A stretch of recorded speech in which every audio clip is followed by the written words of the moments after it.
오늘 말씀 제목은 듣고 전해야 하는 복음입니다. 듣고 전해야 복음, 이런 뜻이죠. 예. 말씀을 준비하면서 전에 보았던 책 제목이 하나 떠올랐어요. 그 책 제목이 오래된 미래였습니다. 그 책을 처음 보았을 때 솔직히 책의 내용보다는 제목이 관심이 갔었어요. 오래된 미래. 예.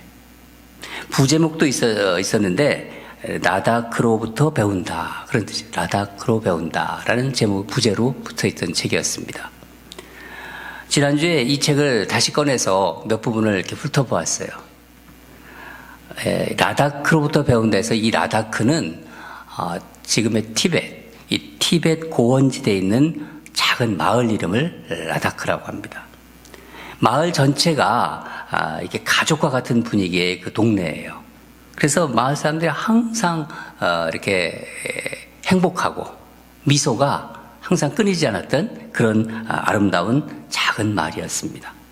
그런데 이제 서구 문화, 이 서양 문화와 또 가치관들이 들어오기 시작하고 개발의 물결이 이제 막 그 동네에 들어오면서 이 행복했던 라다크의 분위기는 깨지기 시작합니다. 마을 사람들은 점점 죄로 물들기 시작해요. 타락하기 시작합니다. 그래서 이들은 옛날을 생각하면서 옛날로 돌아가고 싶어 해요. 그러나 이미 소비적이고 경쟁적인 어떤 삶의 그 맛을 본 그들은 돌아갈 길을 잃어버립니다. 이 책의 내용을 제가 이렇게 잠깐 소개해 드린 것입니다.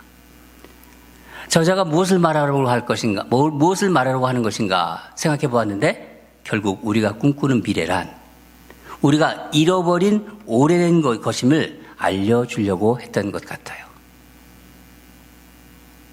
여러분, 우리는 신앙생활을 하면서도 뭔가 이렇게 새로운 것, 또 뭐 이렇게 획기적인 것, 그런 것을 좀 바라는 경향들이 있는 것 같아요. 하지만 우리 신앙에서 정말 중요하고 본질적인 것, 핵심은 변하지 않습니다. 시간이라는 물살에 마모당하거나 변질되지도 않고 시대의 흐름을 이겨내요.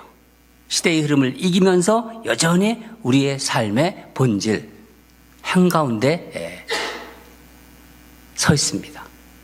핵심이죠. 오늘 우리가 읽은 말씀은 바울이 사울이었을 때가 아니라 이제 바울로 바뀌었는데 회심했어요. 바울이 하나님을 만났죠. 회심하고 처음 한 설교의 한 부분이에요. 바울과 바나바는 1차 전도 여행 중에 지금 있습니다. 오늘 앞부분을 보면은 구브로와 밤빌리아와 버가에서 복음을 전하고 비시디아 안디옥에 도착합니다. 제가 1차 전도 여행을 한 부분을 간단하게 소개했지만은 당시 전도 여행을 여러분 생각해 보면요, 지금의 전도 여행을 하고는 상상이 할 수가 없어요. 우리가 단기 선교 가지 않습니까? 우리가 또 해외 선교도 가지 않습니까? 그 선교 여행과는 너무나 다릅니다. 그러니까 그때는 아무것도 없어요. 오로지 주님만 의지하며 주님만 바라보며 전도 여행을 떠나는 거예요. 그것도 걸어서. 지금은 우리도 뭐 차를 타고 다니지 않습니까? 그땐 걸어서 갑니다. 죽음을 각오하지 않고는요, 감히 선교 여행을 떠날 수가 없어요. 그만큼 험난한 여정이었습니다. 앞부분의 13절을 보면은 마가 요한이라고 나옵니다. 마가 요한이 중도에서 포기하고 예루살렘으로 돌아가요. 난 못하겠다. 돌아가는 거예요. 마가 요한이 돌아간 이유를 자세히 언급하지 않았기 때문에 우리는 알 수는 없지만은 그 이유는 충분히 짐작할 수 있어요. 마가 요한은 젊었음에요. 지금으로 말하자면 청년이죠, 아주. 선교 간다고 하니까 그 선교팀에 뛰어들었어요. 자기도 가겠다고. 근데 전도 여행을 막상 해보니까 이게 장난이 아니거든요. 우리말로, 시세말로 장난이 아니거든요. 매번 죽을 것 같은 거예요. 이러다가 죽겠다. 도저히 감당할 수 없었던 것이죠. 어떻게 보면 이해가 돼요. 중도에서 떠나갔다는 거는. 근데 우리는 이런 의문도 듭니다. 아니, 그러면은 바울과 바나바, 이 바울과 바나바가 그런 어려움 속에서 어떻게 포기하지 않고 끝까지 전도 여행을, 이 선교 여행을 할 수 있었을까? 도대체 그 힘은 어디서 오는 것일까? 여러분은 어떻게 생각하십니까? 바나바와 바울의 마음, 특히 바울에는 복음을 전해야 된다는 그 열정이 불타고 있었어요. 내가 복음을 전하지 않으면 하나님이 나에게 알려주셨는데, 우리 주님이 직접 나에게 보여주셨는데, 내가 복음을 전하지 않으면 사람들이 영원한 죽음으로 떨어질 것이다. 지옥문으로 떨어질 것이다. 이 마음이 이들에게는 있었습니다. 복음에 대한 감격이에요. 이 복음에 대한 감격을 가지고 그들은 끝까지 갈 수 있었던 거예요. 사도행전 20장 4절을 보면은 내가 달려갈 길과 주 예수께 받은 사명 곧 하나님의 은혜의 복음을 증거하는 일을 마치려 하면은 나의 생명조차 조금도 귀한 것으로 여기지 아니하노라. 바울의 고백이에요. 복음을 대하는, 복음을 전하는 바울의 고백. 복음을 전하다 죽어도 좋다. 나는 생명조차 아끼지 않는다. 복음을 위해서라면. 그런 마음으로 바울은 선교여행을 감당했던 거예요. 안디옥에 도착했어요. 어느 안식일 날, 오늘 말하면 주일이죠. 바울 일행이 이제 회당으로 갑니다. 이제 회당에 대부분 그때는 이제 회당에 이제 유대인들이 모입니다. 마침 이제 회당장이 그 정해진 순서에 따라서 새로운 사람이 오니까 그럴 때는 보통 말씀을 시키거든요. 바울에게 말할 기회를 줘요. 바울은 복음을 전합니다. 당연히 우리가 생각하기에는 십자가와 부활을 이야기할 줄 알았는데 바울은 십자가와 부활을 얘기하지 않아요. 구약 성경의 말씀을 말합니다. 유대인들이 잘 알고 있는 거예요. 구약은 유대인들이 너무나 잘 알고 있습니다. 잘 알고 있는 구약의 말씀을 꺼내가지고 관심을 끌면서 복음을 말하라 한 거예요. 바울이 무슨 생각을 한 건가요? 복음은 이미 너희들도 안다. 복음은 너희들도 알고 있다, 이미. 복음은 오래된 것이다. 변하지 않는다, 복음은. 그 복음이 바로 예수 그리스도다. 그것을 말하고 싶은 거예요. 그것을 전하고 싶었던 것입니다. 로마서 12장 1절에 이 복음은 하나님이 선지자를 통하여 그의 아들에 관하여 성경이 미리 약속하신 것이다. 여러분, 복음은 새로운 것이 아닌 창세 전부터 있었던 하나님의 약속이에요. 저는 이 오래된 복음, 아까 오래된 미래라고 말씀드렸죠? 이 오래된 복음, 사도 바울이 회심해서 처음으로 선포한 복음의 본질, 복음의 핵심을 오늘 여러분과 나누고 싶은 거예요. 여러분 말씀을 듣는 중에 복음의 감격이 여러분과 함께하기를 축원합니다. 복음의 핵심, 첫째는 무엇일까요? 복음의 본질, 첫째. 혹시 아시는 분? 다 알고 계시네요.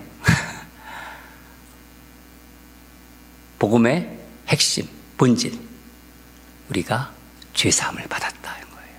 죄사함을 받았다. 죽을 수밖에 없는 우리가 영원히 사는 복을 받았다는 거예요. 여러분 한번 생각해 보세요. 내가 영원히 산다. 이거 정말 기쁜 소식 아닙니까?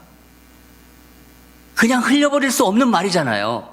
얼마나 대단한 소식입니까? 예수님이 죽은 자들 가운데서 살아나셨다. 이건 기적이죠. 그리고 그게 믿어지잖아요. 죽은 자들 가운데 살아난 사람이 있다. 그게 예수다. 구약에 많은 예언이 나오지 않습니까? 이 구약 성경에 예언이 얼마나 많이 나오는지 모릅니다. 그 예언들 가운데 가장 중요한 약속의 성취가 바로 이것입니다.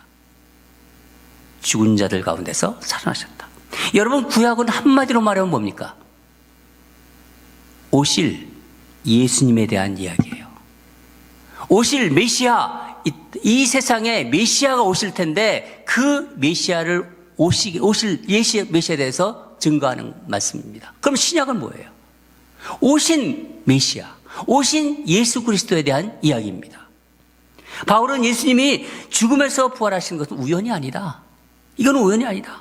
이미 구약성경, 너희들이 잘 아는 구약성경을 통해서 하나님이 이루신 것임을, 그 사실이라는 것을 논증하고 있는 겁니다. 이런 거예요. 오늘 말씀을 보면은요, 자, 너희들이 다 믿고 있고, 알고 있지 않느냐? 너희들은 구약을 잘 믿고 있지 않느냐? 다윗이 누군지도 알고 있고, 얼마나 너희들이 잘 믿고 있느냐? 구약에 이렇게 써 있지 않느냐?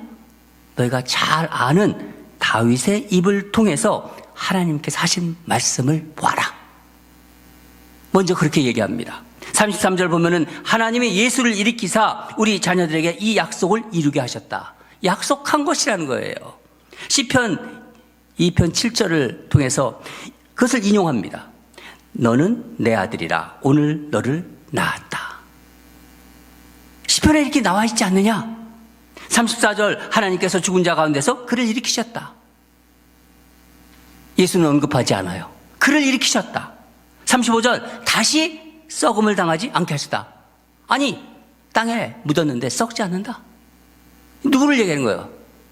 다 이렇게 구약에 나와 있지 않느냐.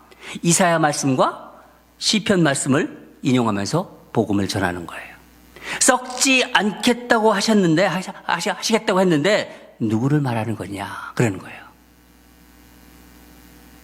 바로 예수 그리스도다. 그럼 예수가 이 썩지 않은 죽음에서 살아난, 죽은 자들 속에서 살아난 예수가 너희와 무슨 상관이 있느냐? 그걸 또 묻잖아요. 너희와 어떤 관계가 있느냐? 38절을 한번 우리 같이 읽겠습니다. 38절입니다. 시작. 그러므로 형제들아, 너희가 알 것은 이 사람을 힘입어 죄사함을 너희에게 전하는 이것이며, 너희가 예수 그리스도로 인해서 죄사함 받았다.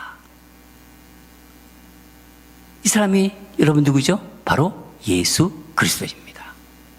여러분, 하나님께서는요, 구약 성경을 통해서 이미 율법을 통해서 인간이 죄사함을 얻을 수 있는 방법을 알려주셨죠. 뭐죠, 그게? 제사 올리잖아요. 우리 제사. 구약 성경에 수없이 제사가 나오지 않습니까? 구약에 나오는 많은 제사는 하나님의 백성들이 죄사함을 받는 통로요, 수단이었어요. 그런데 한번 생각해 보세요.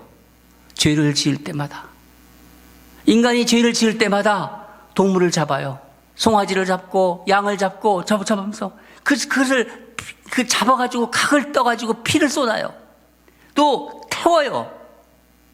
이게 얼마나 힘든 일입니까? 제사로 죄사함을 받기에는 한계가 있는 거예요.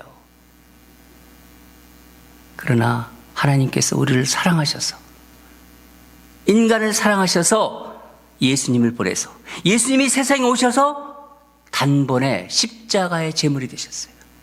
그래서 영원하고 완전한 제사를 드린 것입니다. 히브리서 기자는 9장 12절, 히브리서 9장 12절에 이렇게 말하고 있어요. 염소와 송아지의 피로 하지 아니하고 오직 자기의 피로 영원한 속죄를 이루사 단번에 성소에 들어가셨느니라. 아멘.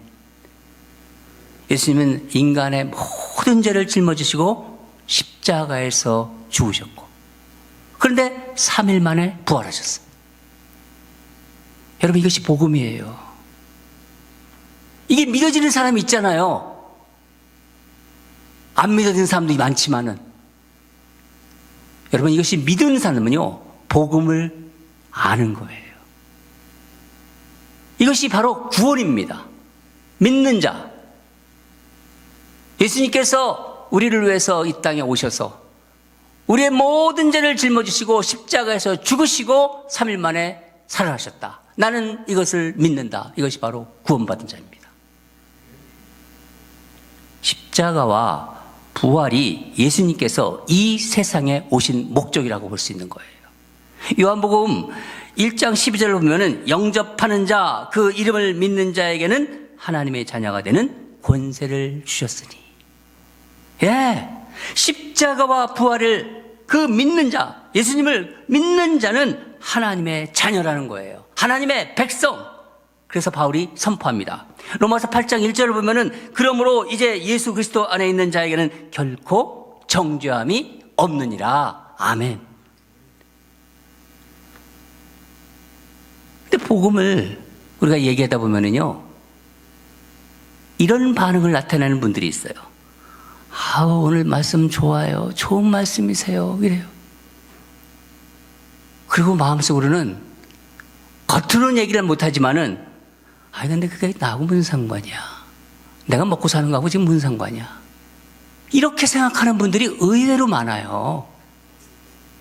여러분은 어떻게 생각하십니까? 복음이 이 하나님의 말씀, 우리를 영원히 살리시게 한다는 하나님의 말씀이 정말 우리 삶과 무관한가요? 그냥 좋은 말, 참 많은 사람들, 성현들이 얘기하는 멋진 말 중에 하나라고 생각하십니까? 그렇지 않잖아요. 여러분, 우리 자신을 한번 돌아보세요. 인간을 한번 우리가 돌아보세요. 인간을. 뉴스를 한번 보세요. 우리가 인간이 어떤 모습인지. 아니, 뉴스 볼 필요도 없어요. 저 자신을 봐도, 여러분 스스로를 보면 압니다. 우리 안에 선한 것만 있나요? 우리 안에 아주 깨끗하고 선하고 그런 착한 것들만 있나요? 어떻게 애들한테 저런 마음이 있지? 이런 것도 있잖아요. 질투하는 마음, 시기하는 마음, 악한 마음들이죠. 앙심, 또 앙심을 품잖아요. 그리고 막 또 미워하잖아요. 어떻게 막 증오하잖아요. 이런 마음들이 우리에게 있는 거예요. 인간 누구나. 그러면 이 세상은 어떤가요? 제가 여러 가지 말하지 않아도 여러분 다 아실 겁니다. 이 세상을 보세요. 도둑질 끊임없이 떼강도들이 막 모여다니고, 그냥 막 강도, 살인, 전쟁, 하루도 보지 않고, 이 총격전이 일어나고. 세상은요, 이런 일들로 가득합니다. 그리고 그걸 미혹해요, 우리에게. 그래서 바울이 뭐라고 말합니까? 바울이 갈라디아서 6장 14절을 보면은, 내게는 우리 주 예수 그리스도의 십자가 외에는 결코 자랑할 것이 없으니 그리스도로 말미암아 세상이 나를 대하여 십자가에서 못 박히고, 또 내가 또한 세상에 대하여 그러하니라. 그리스도 예수님으로 말미암아 세상이 나에 대해서 못 박혔다는 거예요. 그리고 내가 또 세상에 대해서 못 박혔다. 그러하니라. 그렇게 세상을 보면서, 인간을 보면서 바울이 선포한 것입니다. 여러분, 예수의 십자가와 부활을 믿는 사람은요, 자기가 죄인이라고 생각하지 않아요. 더 이상 죄인이라고 정죄받지 않습니다. 로마서 8장 2절, 예수 그리스도 안에 있는 생명의 성령의 법이 죄와 사망의 법에서 너를 해방하였습니다. 한번 우리 이 시간 이 말씀을 한번 따라했으면 좋겠습니다. 로마서 8장 2절 한번 같이 제가 읽겠습니다. 예수 그리스도 안에 있는 생명의 성령의 법이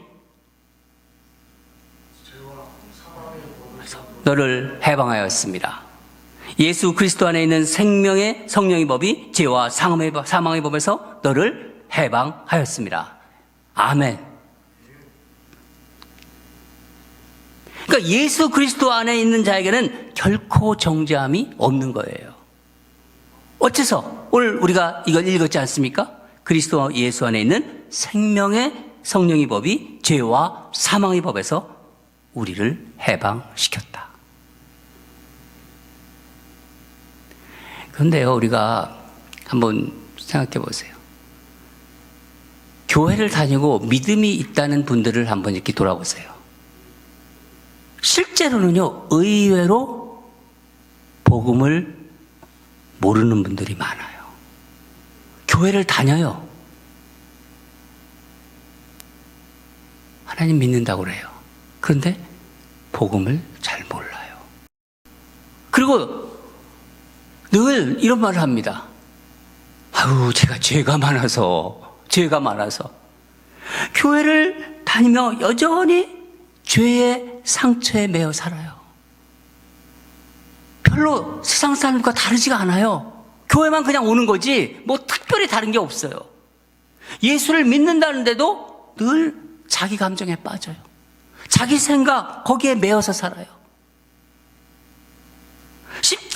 십자가의 피로 죄사함을 받았는데 내가 십자가에서 주님과 함께 죽었다고 우리가 그것이 바로 신앙의 고백인데 그냥 말로는 그렇게 하지만은 자기 상처를 이기지 못해요. 상처 때문에 맨날 전전긍긍해요. 여전히 행동은 인간적으로 행동해요. 우리는요 그리스도인이잖아요. 근데 이게 현실이에요. 교회 내의 사람들을, 교회인들을 보면서 우리가 이렇게 볼 수 있다는 거예요. 얼마나 안타깝습니까? 여러분, 예수를 믿는다는 것은 내 안에 내가 죽는 거예요. 나의 옛 자아가 죽는다고 지난번에 말씀드리지 않았습니까? 지금까지 내가 살아왔던 모든 것들이 예수 십자가에서 못 박힌 거예요. 나의 옛 자아가 죽은 것입니다. 그리고 그리스도가 산 거예요. 내 안에 그리스도가 산 거예요. 내가 예수를 믿으니까 예수님이 내 안에 들어오신 거죠. 그 예수님이 새 생명이 살아난 것입니다. 살아난 것이죠. 어느 목사님이 이런 말 했지 않습니까?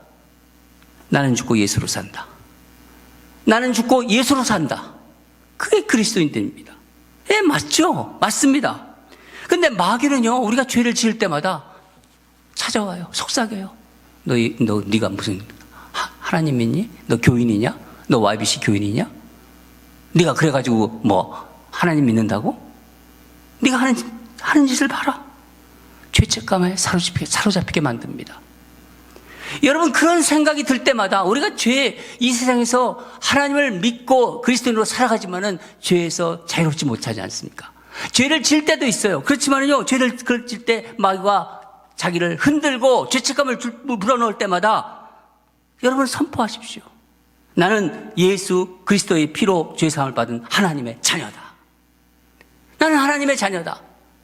예수 그리스도의 피로 구원받은 하나님의 자녀다. 선포하십시오. 말씀을 붙잡고 이기십시오. 말씀은 능력이 있습니다. 기도하십시오.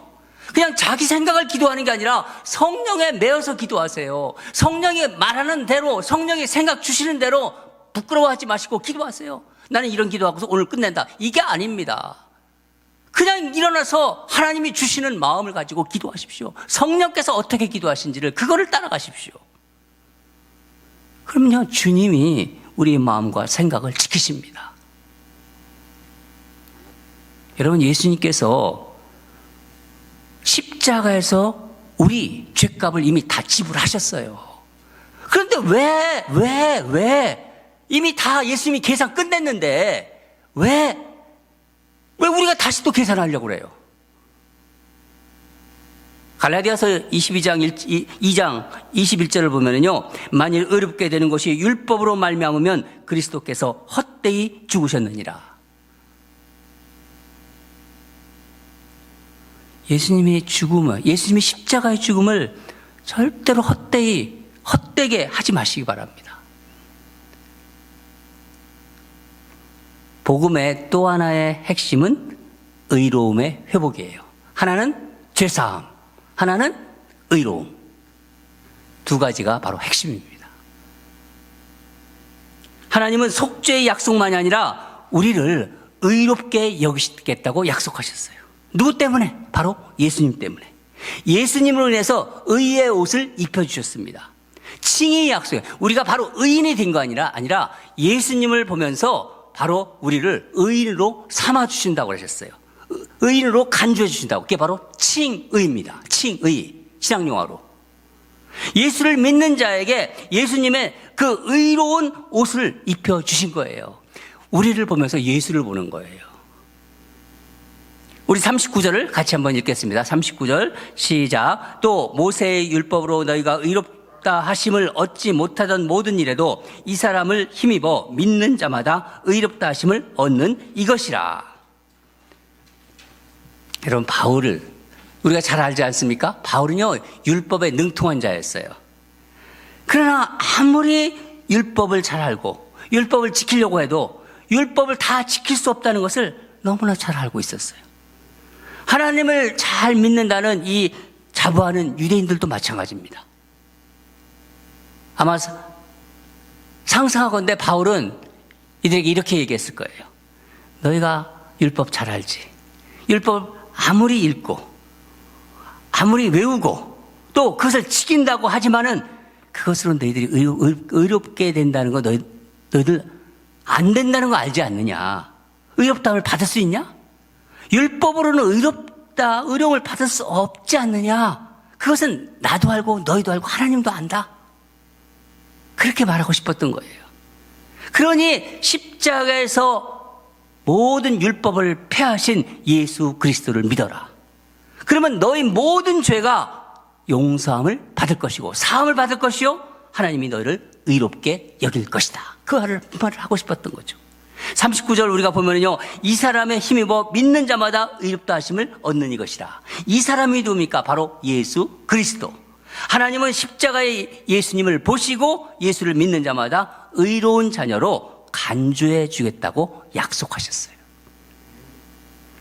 그러면 이 의로운 자들, 예수 그리스도를 구주로 영접하고 율법에서 해방된 이들은 나중에 어떻게 되는 건가요? 우리가 세상을 살다가 개인적으로 죽음을 맞을 수가 있어요. 또 세상 종말로 죽음을 맞을 수가 있지만 하나님의 심판에서 면제되는 거예요. 하나님의 심판을 받지 않습니다. 왜냐하면 예수님께서 우리가 받아야 할 심판을 이미 다 받으셨고 값을 치르셨기 때문이에요. 제가 목회를 하면서 알게 된 것인데, 여러분, 이 교회 내에도 두 부류의 사람들이 있어요. 지난번에 세상에는 딱 두 종류의 사람, 딱 부러지게 두 종류의 사람이 있다고 했는데, 이 교회 내에도 두 부류의 사람이 있어요. 첫 번째 부류는 복음을 들어요. 복음을 듣지만 복음의 감격을 전혀 느끼지 못하는 사람이 있습니다. 복음을. 왜 그럴까요? 복음을 들어도 자신의 죄를 깨닫지를 못해요. 십자가에서 당신들이 죄를 짊어지고 예수님께서 십자가에서 죽으셨다는데 내 죄가 뭔가? 자기 죄를 인식하지 못해요. 자기 죄를. 내 죄를 예수님이 십자가에서 다 해결하셨다는데 정작 자기는 죄를 몰라요. 자기 죄의 실상을 모르기 때문이에요. 내 죄의 실상을 모르기 때문입니다. 머리로는 아는 것 같아요. 머리로는. 근데 느껴지지가 않아요. 가슴으로. 복음의 감격이 없는 거예요. 아니, 나를 영원히 살려주겠다는데 그 감격이 느껴지지가 않아요. 뭐 다른 거는 굉장히 감동해요. 뭐 누가 뭐 어떻게 됐다 하면은요, 그것에 너무너무 감격하고 그러는데, 이게 이런 중요한 얘기를 들어도 감동이 안 드는 거예요. 그리고 이런 사람들의 특징이 경우에 따라서는 자기가 그리스도인이라는 걸 숨겨요. 회사에서나 불리하면 숨겨요. 이게 솔직한 제가 목회를 하면서 보았던 성도들의 모습입니다. 첫 번째 부류. 저는 교회를 8년간이나 복음을 모른 채로 다녔어요. 그냥 교회를 나왔어요. 근데 8년 동안 복음을 몰랐어요. 8년 동안 왜 복음을 안 들었겠습니까? 수없이 주일마다 복음 들었죠. 쥐가 따갑게 복음을 들었습니다. 복음을 근데 들어도 내 이야기로 들리지 않는 거예요. 목사님이 오늘 굉장히 열받았네, 뭐 이런 것만 생각하고, 나에게 뭐가 있었나 생각해 왔습니다. 여러분, 나 좀 괜찮은 사람 같죠? 내가 좀 괜찮은 사람 같다는 생각을 제가 한 거예요. 나는 좀 달라. 이런 생각이 제 마음속에 있었던 것입니다. 내가 지옥 갈 수밖에 없는 죄인이라는 것을 깨닫지 못한 거예요. 나는 지옥 갈 수 있는 죄인이구나. 이것을 내가 절절히 깨달아야 되는데 알지 못한 것입니다. 생각하면요, 그 긴 8년이란 동안 복음을 모른 채로 교회를 다녔다는 것은요, 이것은 하나님의 은혜 아니면 설명할 수가 없어요. 하나님께서 저를 붙잡아 주신 거예요. 그 8년 동안. 얼마든지 교회를 떠날 수 있었죠. 뭐 복음도 모르는데. 그래도 꾸준하게 어떻게 그렇게 교회를 잘 다녔는지 참 신기해요. 그래서 제가 그런 사람들을 잘 알아요. 하나님이 붙잡아 주신 거예요. 여러분, 이렇게 교회 나오는 거 여러분이 나오는 게 아닙니다. 하나님께서 은혜를 주셔서 여러분도 모르게 이곳으로 발길을 인도하는 거예요. 어느 날 주일인데 말씀을 듣는 중에 저의 진짜 모습을 보았습니다. 그 제 진짜 모습을 보고 정말 통곡하지 않을 수 없었어요. 얼마나 내가 위선적이고, 얼마나 내가 위기적이고, 얼마나 내가 교만하고, 얼마나 내가 음란했던지 하나님이 그걸 보여주시더라고요. 8년이 지나서, 교회를 다녔는데 8년이 지나서 밤새 그날 밤 눈물로 노트에다가 빽빽히 내 죄를 생각하면서 적었습니다. 그날을 생각하면은 참 잊을 수가 없어요. 그 후 저에게는요, 십자가는 더 이상 예전의 십자가가 아니었어요. 나를 살리신 십자가였어요. 십자가에서 나를 위해 죽으신 예수님을 바라볼 수 있었습니다. 십자가에서 나를 위해서 피 흘리셨구나. 이게 느껴지더라고요. 이게 감격적으로 나에게 다가오더라고요. 십자가 얼마나 감격스러운지.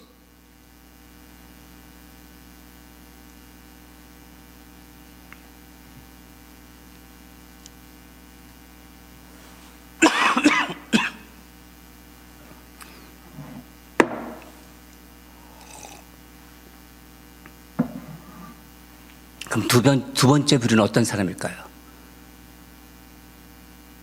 첫 번째 부류를 저를 예를 들어서 설명을 해드렸어요. 두 번째 부류. 복음을 들어요. 복음을 듣고 은혜를 받아요. 은혜를 입고 그 복음을 전하지 않고는 견딜 수 없어요. 이 두 부류 사람들은. 이 두 번째 부류는.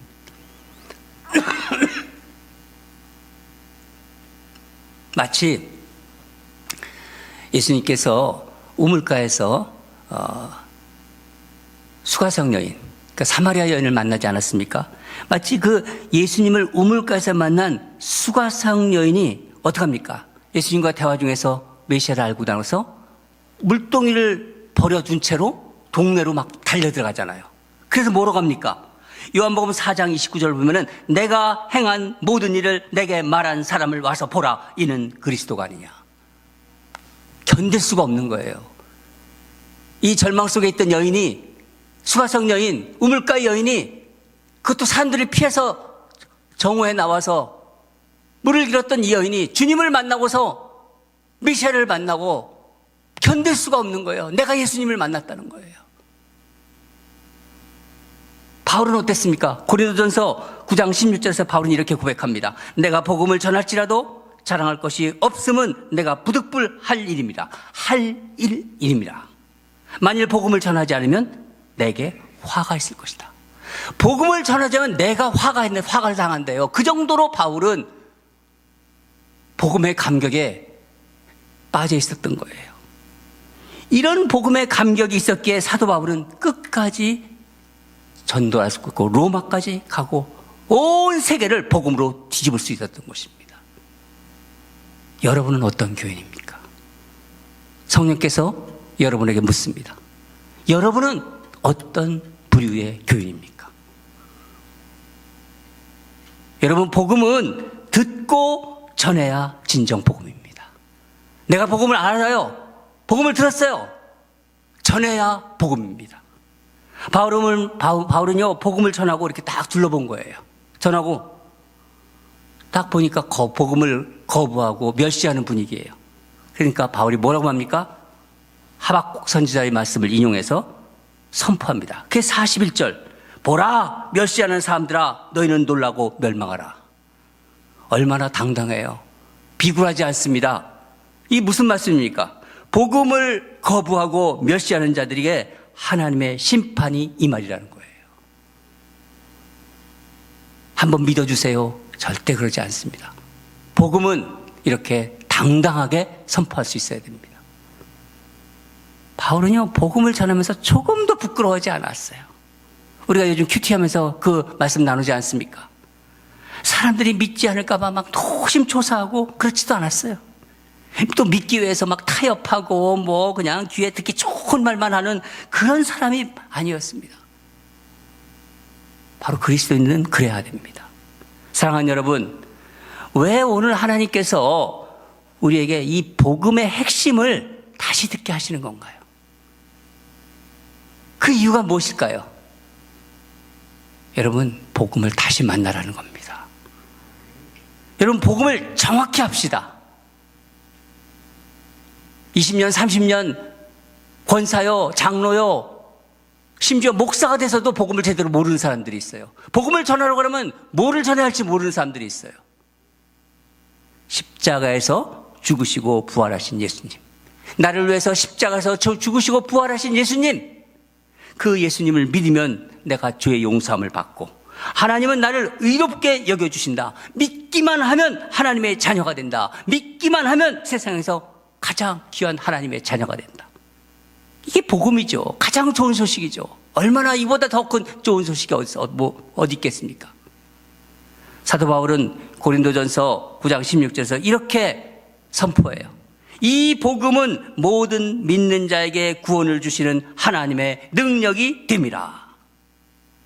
하나님의 능력이다. 복음은 하나님의 능력이다. 그렇습니다. 여러분, 사랑하는 여러분, 이제 복음의 능력을 여러분 삶 속에서 한번 맛보시기 바라요.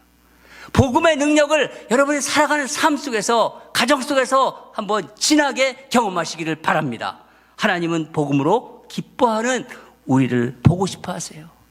하나님 제가 정말 복음으로 기뻐하는구나. 그것을 하나님이 보고 싶어 하십니다. 여러분, 마음이 공허할 때가 있어요. 마음이 흔들릴 때가 있습니다. 그럴 때마다 십자가를 바라보세요. 십자가에 피 흘리신, 나를 위해서 피 흘리신 주님을 바라보십시오.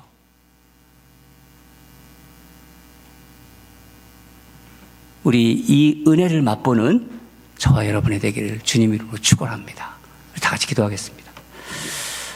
하나님 아버지, 사도 바울을 통해서 복음의 본질, 복음의 핵심, 죄사함과 의로움에 대해서 말씀을 나누게 하시며